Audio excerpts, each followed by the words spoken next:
Good day, good day, good day. We are back again for part 2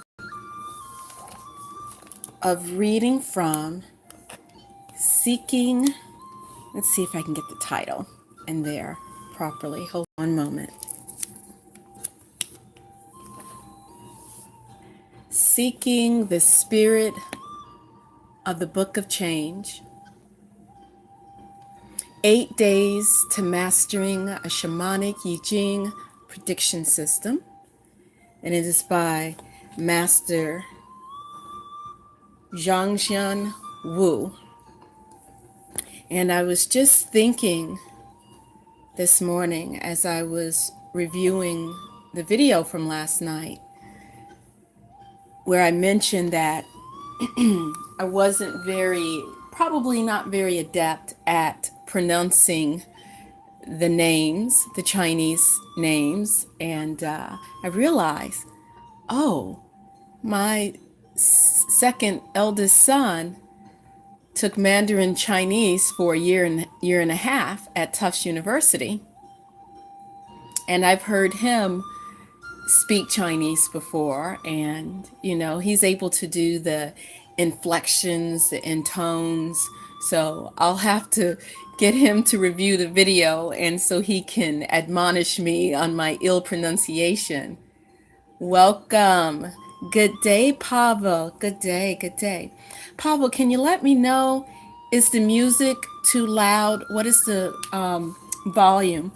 Because I was listening to the video that I did last night, where I read the first part of the introduction, and I don't know, I just kind of felt, celestial blessings to you as well, dear. I just sort of felt like maybe the music was a little bit overwhelming. Can you hear the flute music in the background? Let me know if it's too loud or what have you. Okay, thank you, I appreciate it. Let's see.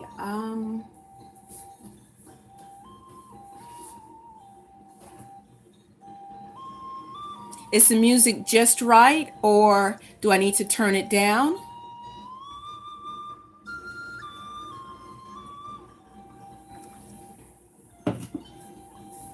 So if you can let me know that, because I'm not sure what you're saying yes to. And then we'll go ahead and get started. Turn down a little bit. Okay, thank you, dear. Okay, how's that? How's that? Because I definitely do not want the sound on the video to be overwhelming.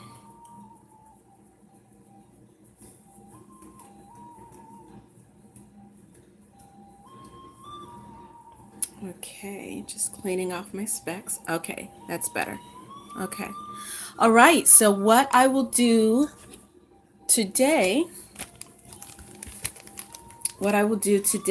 is read, let's see.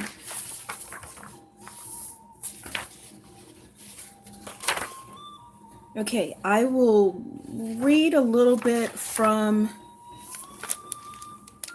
page 20, page 23 that we were on, which was Wu Chinese Shamanism. We'll read that and gauge the time. Again, I want to try to make at least the reading of the YiJing part 15, no more than 15 minutes. And then maybe I'll just read these 2 sections and maybe either do the hexagram in this same video, hexagram of the day, or the next one. Welcome, Seely Jane. Blessings. Welcome. So we're going to go ahead and get to the reading from Seeking the Spirit of the Book of Change by Master Zhangjian Wu. We read the first part of the introduction yesterday. Good day, Vicky.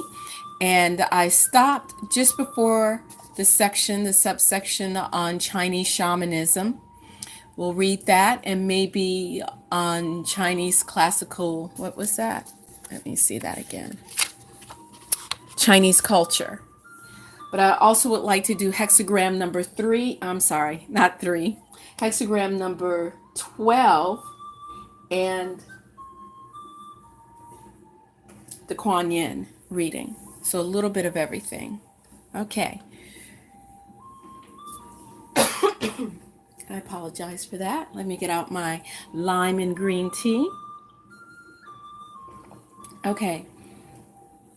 So I'd like to welcome everyone into this sacred space, a start of a beautiful new day, ending of hopefully a glorious day for those of you who are on the other side of the world. This is Tamu Ngina, Priestess Heart, committed to self-love, self-compassion, deepening that compassion, and committed to being in service to my brothers and sisters and all in between. Let's take a deep centering breath to welcome us into this sacred space.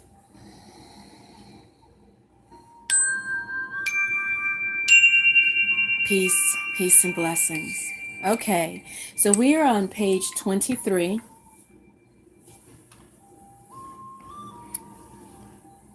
Wu Shamanism. So artifacts from the Peligang, Hongshan, and Yangshao culture, which is between 5000 to 3000 BCE, indicate that Wu culture, so just in case, so that we're on the same page, Wu is the Chinese word for shaman. So Wu culture or shaman culture has existed for more than 8,000 years of Chinese history. The levels of knowledge and mastery over the material and non-material elements of the world achieved by the Wu were indeed profound and were highly regarded throughout most of ancient China. All of the legendary sages and cultural heroes of China's proto-historical past possessed the remarkable superhuman attributes of the Wu. The ancient Chinese emperors were Wu. And through the ancient Chinese classics, we can understand the role of the Wu. In fact, many classics are named after great emperors or sages. The treasure of unearthed oracle bones and other artifacts reveal that the Wu were most esteemed during China's 3 dynasties, Jia, Zhao period, which was 2100 to 256 BCE, which is when they achieved their greatest prominence. In his research into Shang Wu, archaeological scholar Chen Mingjia identifies the king as shaman. Some of the oracle bone inscriptions used in ritual divination state that the king divined, or that the king inquired in connection with wind. That's an interesting statement. Let's read that again. The king inquired in connection with wind, or rainstorms, rituals, conquests, or hunts. There are also statements that the king made the prognostication that, pertaining to weather, the border regions, or misfortunes and diseases, the only prognosticator ever recorded in the oracle bone inscriptions was the king. In addition, inscriptions describing the king dancing to pray for rain and the king prognosticating about a dream are numerous. All of these were activities of both king and shaman, which indicate, in effect, that the king was a shaman. The Chinese character Wu can be used as a noun or an adjective and can be translated as shaman, shamanism, or shamanic. As discussed in my article, Drumming and Dancing, Feeling the Rhythm of Qigong, Calligraphy, and Wu, in the magazine Shamanism, the Chinese character Wu is commonly translated as shaman, a somewhat incomplete interpretation. The word shaman comes from the Tungusu Manchurian language. The practice of a Wu only distantly resembles that of current day shamans who travel in alternative realities as part of their religion. They are mostly located in Siberia and are very aggressive. In trance, but still in full possession of their faculties, these shamans may climb the world tree to reach the heaven of the ancestors or descend to an underworld in search of lost or trapped souls. They undergo difficult and painful initiations, including ritual death and rebirth. In contrast, the Wu referred to by the Chinese character is much more of a spirit medium. Through natural ability, training, and ritual preparation, the Wu can summon the bright spirits. These spirits inhabit and speak through the Wu's body. Shamans specialize in ritual and possess unique powers that enable them to act as intermediaries between humans and the shadowy world of spirits and the supernatural. However, the ancient Wu are not the same as modern day shamans and are different from the modern concept of Wu. Today's Wu may channel transmissions from spirit bodies without being able to recall the communication. In ancient China, the Wu were omniscient and they governed the country in addition to aiding others in transcending the physical plane. They were also able to function as doctors and taught disease prevention. Their keen observation of and close relationship with the universe even enabled them to avert natural disasters. Indeed, the Wu possessed Shinming, literally spiritual clarity, or spiritual brightness, spiritual enlightenment, and a deep understanding of the universal way. The Wu are enlightened beings who embodied Tian Ren He Yi, a union of the human being and the universe. Through this ritual connection with heaven, they sustained both yin and yang, stillness and movement. The Chinese character Wu carries a great deal of meaning. The common character for Wu is written. We have it right down here. It looks like a giant eye with two upside down Y's. I don't know if you can see that. The Chinese character for Wu is written, which contains the radical gong work. And doing their ritual, went to the wrong place. Gong work and Ren person.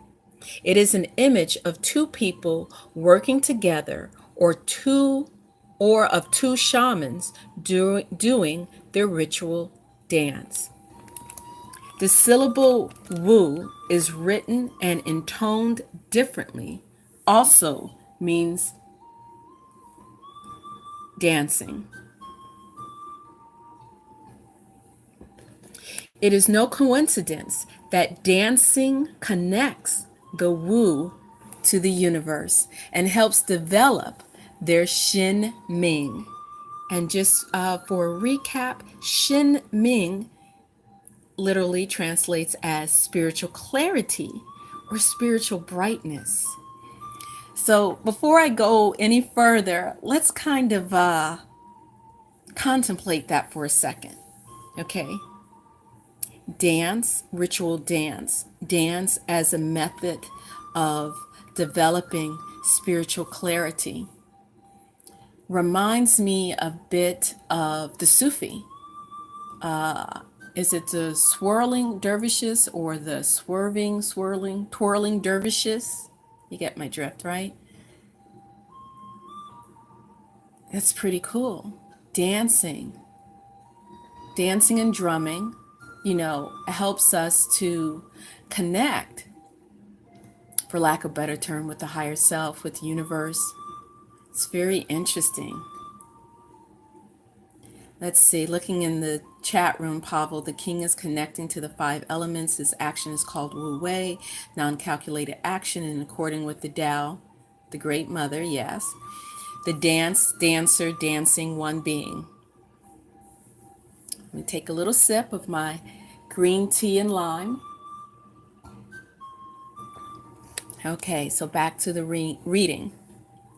So I hope from today's reading you get a little inspired to connect with your own Shin Ming, your own spiritual clarity, your own ability to dance like no one is watching, and to really go within, which is when you're going within, you're connecting with the all that is.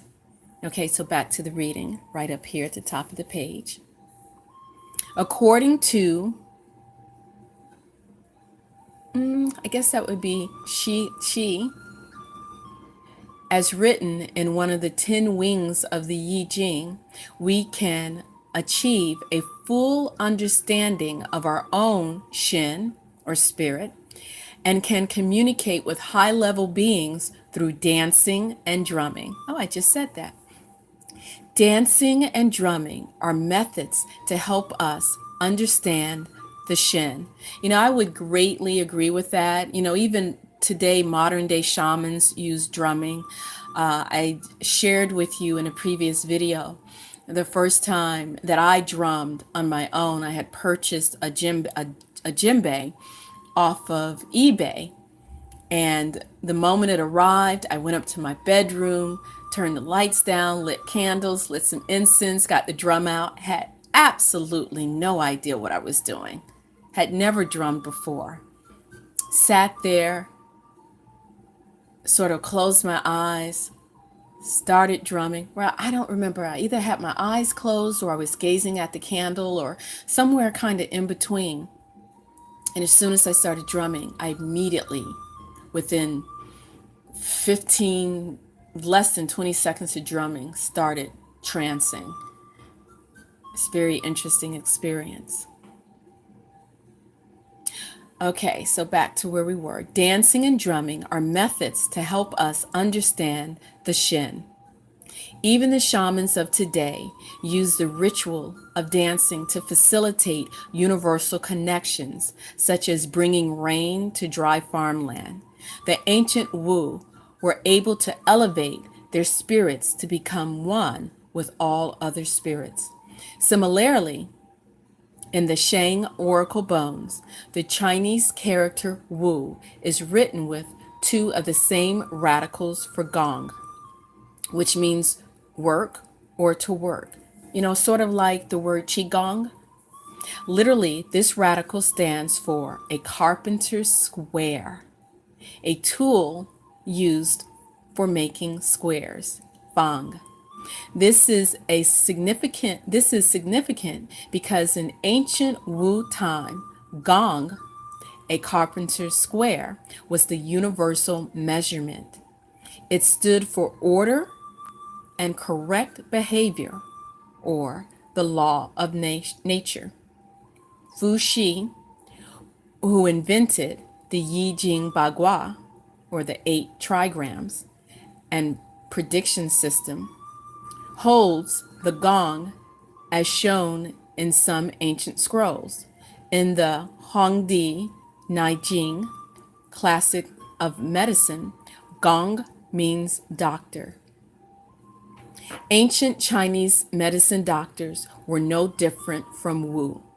They had the ability to help because they understood the way of the universe and the truth of life.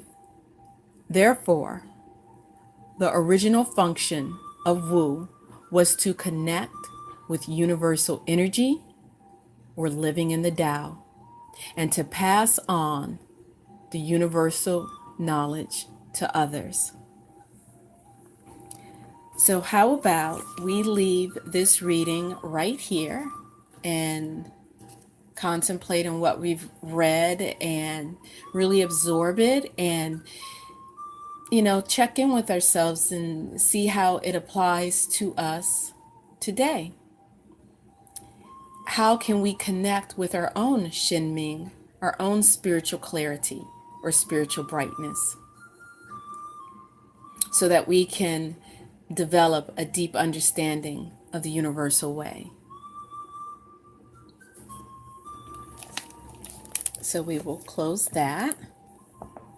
And of course, as I mentioned before, if you were looking for a translation of the YiJing that was literal, a literal translation, basic into, and here's the oracle, original oracle bones. This is a drawing, an illustration of a tortoise shell, which is what the oracle bones, what it was originally written on.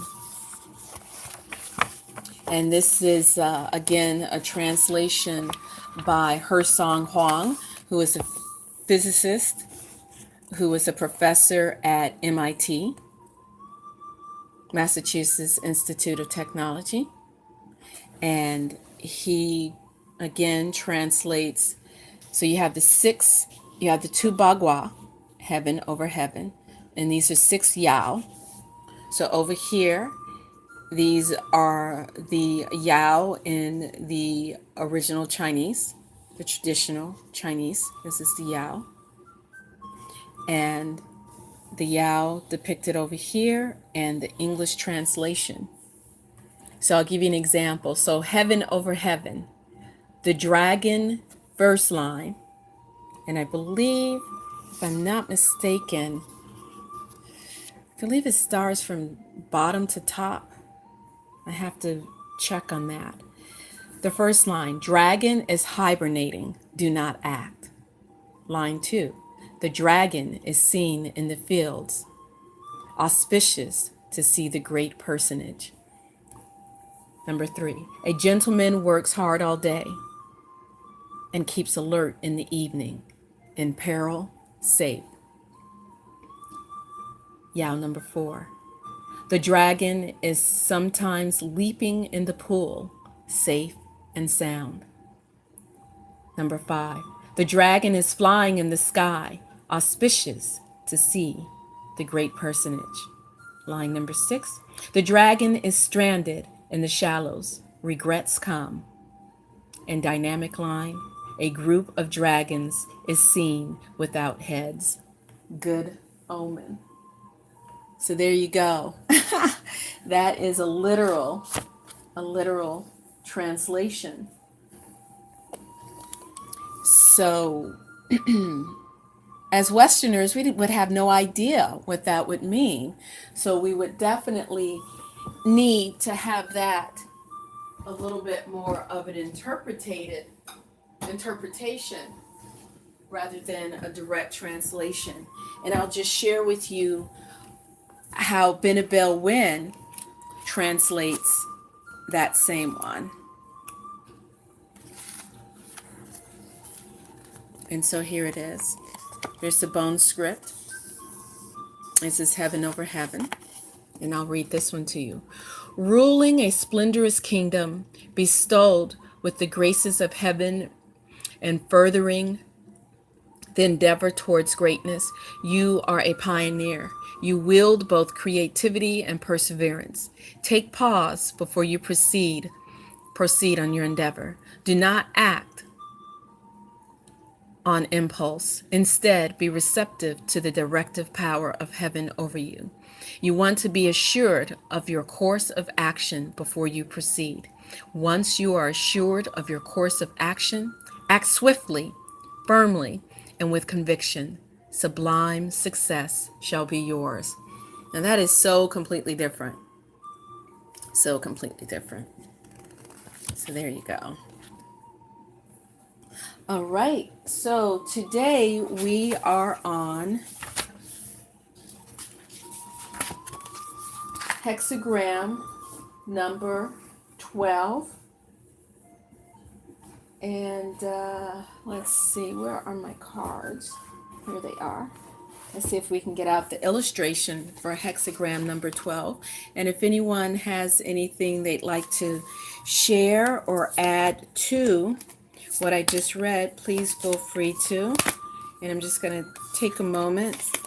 And of course, I know it did not occur to me to get the card out because actually I wasn't planning on reading the hexagram, only doing the reading from Seeking the Spirit of the Book of Change. But since we got through that in a timely fashion, I figured I will go ahead and Pavel says, govern a great kingdom as if cooking a small fish, very tenderly and gingerly. So there you go. So this is hexagram number 12, Stand Still. Here, let me get this a little bit better for you. Let me read the card first. We have alienation, a stalemate, stagnation, withholding, grinding to a halt, insensitivity, and mistrust. And the scene here is a winter tree, and you have two images. I don't know if it's the same person or two different people. They're sort of frozen in place. One looks like she wants to kind of move away. The other one is like not budging. So that's standstill. And that is heaven over earth. So here, let's bring this up so we can see that. And from Sealy Jane, dragons have recently made themselves known to me. This is really synchronistic. I have tears. Oh, that's so sweet. It means something, I guess. Must explore my connection to dragons. Yes. Check out the symbols and omens and, you know, all sorts of things that come into your life. Sometimes things have meaning. Sometimes they don't. Sometimes things have meaning, but not like right at this very moment. Maybe 2 weeks from now, something might pop up and you're like, oh, that's why dragons have been calling me. Or, you know, it'll come to you. Several years ago, you know, as I mentioned, I was going through my dark night of the soul and really kind of struggling and trying to figure out what to do. I remember the place where I was staying, there was a porch that was enclosed and there was a window on the porch. And one day I stepped out into the porch and there was a dragonfly caught between the window panes. And part of me wanted to lift the window pane to help the dragonfly to get out. But then I realized that if I lift the window pane, I would run the risk of damaging their very delicate wings. And so I just really thought about it and contemplated. And it was like the voice within me was like, let it be. The correct action in this moment is non-action. The energies, it will work itself out. And eventually it did. The dragonfly was able to get out. Now, had I tried to quote unquote help it, I would have killed it. It would have happened. And it sort of reminded me of the situation I was in. It was like the best course of action for me was just to chill, relax, and allow the situation to work its way out. Because had I tried to force the situation one way or another, I would have damaged myself. I would have damaged the entire situation. So, okay, so we're going to look at hexagram number 12. and we are reading the interpretation from Brian Brown Walker. And Pavel said, yes, Wu Wei equals non-action. Brian Brown Walker, the YiJing, or Book of Changes, A Guide to Life's Turning Points. And of course, as I mentioned before, B.MSc Wen translates it as Book of Changes. And as we read yesterday, Master Zhangjian Hu gave his reason for translating it as change without the S's after reading John Blofield's argument, very persuasive argument of why it should just be change, because of the one universal constant is change. And it is about the universal constant of change rather than all the myriad of changes that occurs in all of our lives and every situation. So there you have it. I personally, I guess I don't really have an opinion. I'm somewhere in between, and maybe that's just the Libra in me. And maybe because I'm just partial to B.MSc Wen because she's female and she's Libra. So who knows? But either one is perfectly fine. Depends on, the alignment of the planets and where you're standing right now and maybe how you feel hormonally. There we go. Okay, so hexagram number 11, which is heaven over earth. Pe, stand still or stagnation. In times of stagnation, attend to your attitude. Interesting. I'm a Libra sun as well, Celie Jane. Capricorn moon and Virgo ascending. So attend to your attitude. Look at this image. Which one kind of gives the energy of having an attitude? Post in the comment section, which one do you think has an attitude? The one here on the left or the one on the right? Who seems more open and who seems more closed off? I'm just curious. The left or the right? So there you go. Let's read the interpretation. It is an unavoidable fact of life that inferior influences sometimes prevail. Improperly motivated people ascend to power. There is injustice and conflict and poverty, and spiritual life in general descends into darkness and decay. While these difficult times are inevitable, and the arrival of this hexagram indicates that this is such a time, this does not mean that we have to stagnate personally as well. By turning inward and realigning ourselves with proper principles, we initiate the return to light, truth, and progress. The image of PE is of heaven moving away from the earth. When this happens, the inferior qualities in ourselves and in others come to the surface and seek expression.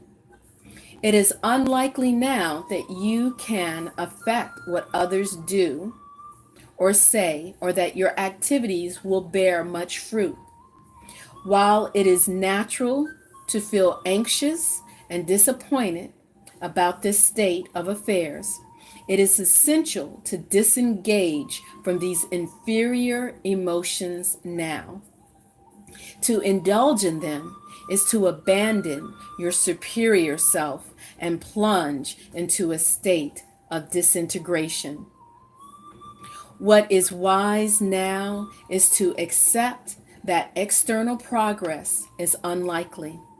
Turn your attention inward and examine your own thoughts and attitudes for inferior influences. and departures from the principles of the sage. By withdrawing into solitude and refining your higher nature, you continue to grow while all else around you stagnates. Very interesting. So there you go. That is our hexagram for today, number 11. And let me check the chat room before we bring this session to a close. The one on the right looks poised. Okay. And the one on the right, someone else says the one on the right looks mad. Very interesting. And how I was looking at it as, let me bring the card up a little bit closer. Very interesting.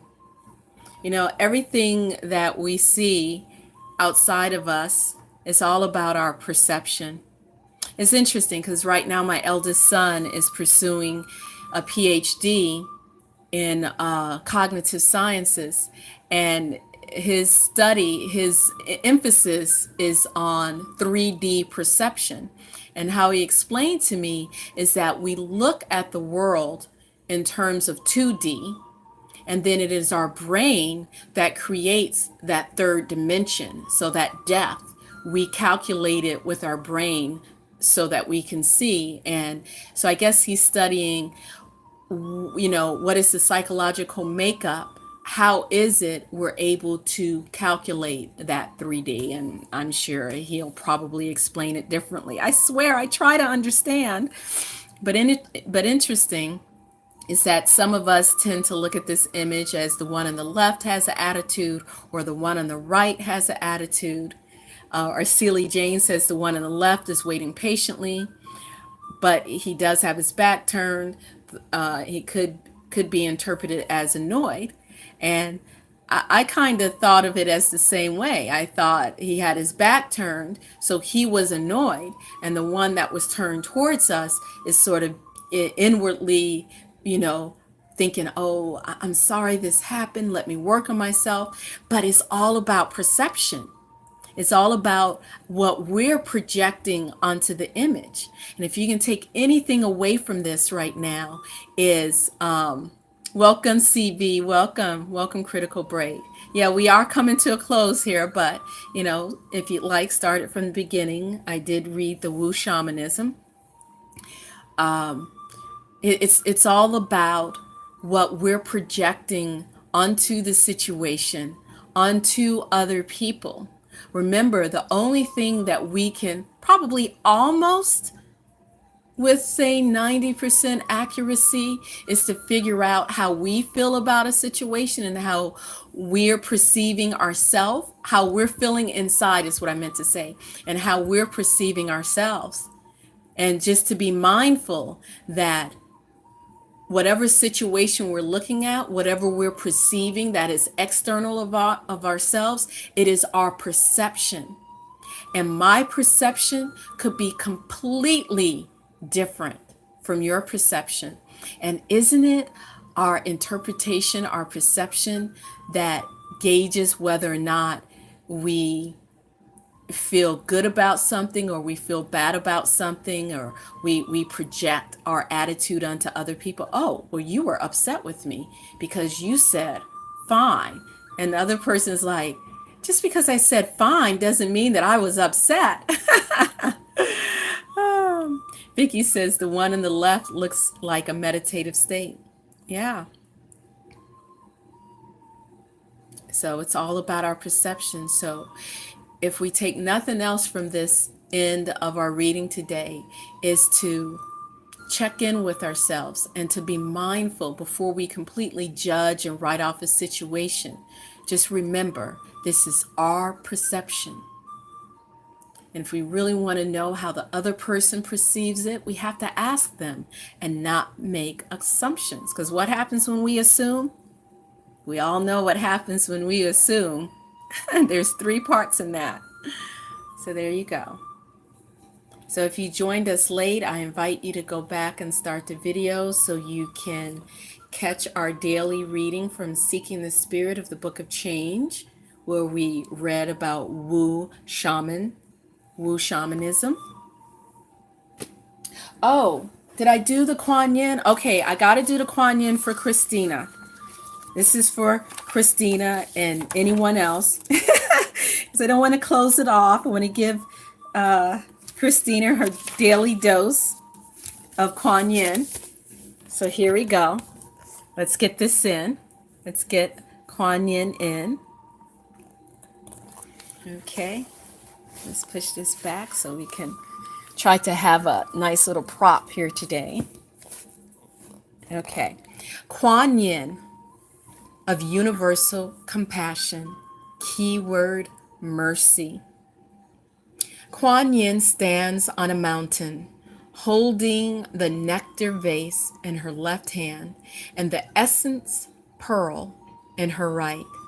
She is deeply touched by the suffering of all beings and distributes her universal compassion to every one of them, because in her view, they are all equal. That means basically that the sinner and the saint, the perpetrator and the victim, as we perceive them to be, are all equal. Kuan Yin's river of mercy reaches not only the sentient beings on our earth, but the whole universe. Those who devote themselves with a bountiful trust may achieve liberation. Let's read that again. Those who devote themselves with a bountiful trust achieve liberation. I translate that, interpret that to myself as have bountiful trust in life, in the process of life, in the process of the Tao, the process of the yin and the yang, the constant flux and change. Have trust in that process, that in the end, no matter what happens, that I will be okay, that everything will be okay. It will be as it should be, and that is okay. That is my interpretation. Kuan Yin's river and mercy reaches not only the sentient beings on our earth, but the whole universe. Those who devote themselves with bountiful trust may achieve liberation. Devotion and trust must, however, be truly experienced and originate from our hearts. They are of no use if we use them rationally as strategic tools. We are asked to actively practice compassion by supporting others. When we fulfill our task in this world, we must not look at them as our personal achievements, but as contributions to the benefit of everyone. Perceiver of the world sounds, one who hears the cries of the world, pure sage, to those in suffering and danger of death, she can offer aid and support, endowed with all benefits. She views living beings with compassionate eyes. It's from the Lotus Sutra, chapter 25. And I took the liberty of translating the he as she. Avalokiteshvara, he or she. Contemplation. Tune in to Kuan Yin of universal compassion when you consider your work and actions in this world so that you may deepen them. Recognize the ways in which you devote yourself to the universal stream of mercy, thereby gaining energy and trust. There you go. Oh, let's bring that up a little bit, see if we can work that angle. So thank you, everyone who joined us today. Let me just give some quick shout outs. Critical Break, Vicky, Silly Jane, Pavel, Christina, welcome and thank you. Please remember to thumbs up this video. Helps with the algorithms, helps it to show up. Please remember to subscribe and hit the notification bell. And please do me a big favor and share this video with your friends. And if you'd like a personal one-on-one session, you can check out the description box below. And again, I'm Tamu Ngina, Priestess Heart. I thank you all for being here. Thank you, Silly Jane. Thank all of you. Let's take a nice deep centering breath as we release ourselves from this circle. Let's remember our ancestors and all those who have come before us. I wish you peace and great bliss.